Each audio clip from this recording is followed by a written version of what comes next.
Comme biologiste, la première fois que j'ai perçu un érable avec un trou puis une chaudière, ça m'a perturbé, on va dire. Instantanément, j'ai commencé à regarder à chaque fois que je coupais un arbre, qu'est-ce qui se passait. C'est vraiment là, à notre première cabane à sucre à la chaudière, qu'on s'est intéressé à l'entaillage. La naissance de l'entaillage à 3 niveaux vient vraiment de loin.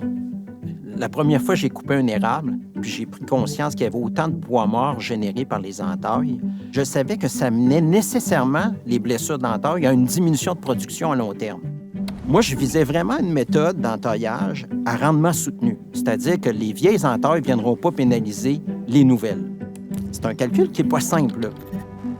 Quand le modèle a été développé, moi, je savais que ça permettait à quelqu'un de pouvoir entailler pour toujours dans du bois vivant.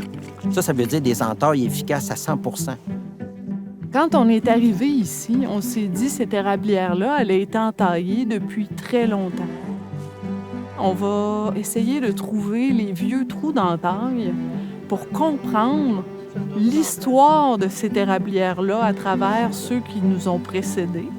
Puis avec l'entaillage à 3 niveaux, on est capable maintenant d'entailler dans du bois sain, même si l'érablière a été très entaillée dans le temps.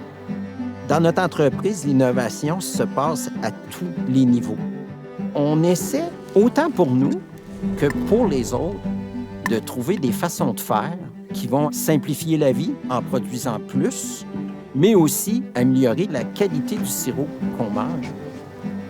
Dans notre industrie, l'innovation, elle a une part importante parce que on peut faire mieux. On peut faire mieux pour la rentabilité, on peut faire mieux pour la valeur du produit. On le voit, chaque année, on s'améliore. Ça veut dire qu'on n'a pas fini. On essaye de montrer l'exemple pour que ça continue, ça.